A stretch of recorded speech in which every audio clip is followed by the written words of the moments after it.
हमारे साथ श्री ए दीदार सिंह जी हैं, जो कि सेक्रेटरी जनरल हैं फिक्की के। दीदार जी, किस तरह से देखते हैं इस बजट को आप? सबसे पहले टॉप की 3 बातें जो इंडस्ट्री के लिए सबसे बेस्ट रही, क्योंकि बीइंग अ इंडस्ट्री रिप्रेजेंटेटिव आपके लिए बजट काफ़ी अहम है। हमारे लिए क्यों अहम है? हम कहते हैं कि जो मोदी सरकार ने बात करी थी कि अच्छे दिन आ रहे हैं, वो हम देख रहे हैं कि अच्छा बजट आया है। तो इसका जो सिग्नल दिया गया है देश को, वो बड़ा क्लियर है कि स्टेबिलिटी लाई जाएगी इन ओवरऑल एनवायरनमेंट के लिए। बिजनेस के लिए सबसे इम्पोर्टेंट चीज़ स्टेबिलिटी होती है कि टैक्स रिजीम स्टेबल होनी चाहिए। हमने देखा है कोई मेजर टैक्सेस बदले नहीं हैं, थोड़ा बहुत करा गया है, बट मोर इम्पॉर्टेंट जो असली इशू उसमें एड्रेस हुई है वो है कि डिस्प्यूट रेजोल्यूशन देखा जाएगा। डिस्प्यूट में 4 लाख करोड़ फंसे हुए हैं। अगर उसी को एड्रेस कर दिया जाए, सोचिए कितना पैसा मार्केट में निकल आएगा। तो टैक्स बड़ी बड़ी चीज़ है। रेट्रोस्पेक्टिव टैक्स सिग्नल करेक्ट बिल्कुल दिया गया है कि हम ऐसे कोई डायरेक्टली रेट्रोस्पेक्टिव टैक्स नहीं करेंगे, और अगर करेंगे तो बड़ी एक बहुत हाई लेवल कमेटी से सोच के फिर करेंगे, मतलब ऑटोमेटिक या इरेटिक नहीं होगा। ये बहुत इंपॉर्टेंट सिग्नल है।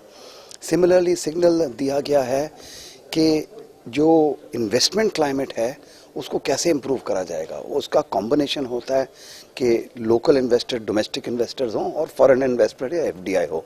आप देख रहे हैं कि 2 बड़े इंपॉर्टेंट सिग्नल्स यहाँ दिए गए हैं। एक तो इंश्योरेंस खोल दिया गया है, ये बड़ी पुरानी डिमांड है।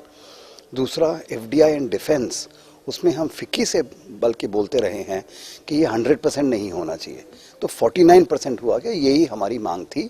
और हमने बोला था अगर इसके ऊपर अगर देखना है तो उसमें फिर कंडीशनैलिटीज से देखना है, क्योंकि मेन चीज़ डिफेंस में क्या होती है, ये बहुत बड़ी अपॉर्चुनिटी है मैन्युफैक्चरिंग के लिए, और वो मैन्युफैक्चरिंग डोमेस्टिक होनी चाहिए, इंडियन होनी चाहिए, और उसमें इंडियन प्राइवेट सेक्टर इन्वॉल्व होना चाहिए, खाली पीएसयूज नहीं होने चाहिए। तो ये सिग्नल पहला इसमें बिल्कुल डाल दिया गया है, और उन्होंने बात भी इसकी करी कि हम इतने बड़े इंपोर्टर हैं, उसको डिफेंस का मैन्युफैक्चरिंग यहाँ पे करनी है। तो इस बारे में अगेन मैं कहता हूँ कि बहुत अच्छा सिग्नल दिया गया है।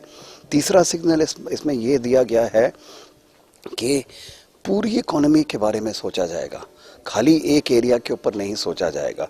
तो कंटिन्यूटी दिखाई गई है, जैसे मनरेगा स्कीम है, ये बहुत इम्पॉर्टेंट है, पर उसमें फिक्की का इसमें सजेशन था कि मनरेगा में जो होना चाहिए उसमें एसेट क्रिएशन होना चाहिए, और बिल्कुल बात वही निकली कि एसेट क्रिएशन करो। तो एम्फेसिस इसके ऊपर एम्प्लॉयमेंट तो है, मगर एम्प्लॉयमेंट एसेट क्रिएशन के लिए उसका फ़ायदा देश को होता है, खाली एक जगह के लिए नहीं होता है। तो ये जब हम देखेंगे, इंफ्रास्ट्रक्चर देखेंगे, एजुकेशन देखेंगे, हेल्थ के बारे में करा गया है, तो ओवरऑल पूरी इकोनॉमी को डिफरेंट सेक्शंस ऑफ सोसाइटी के लिए एड्रेस किया गया। ये बहुत अच्छी बात है।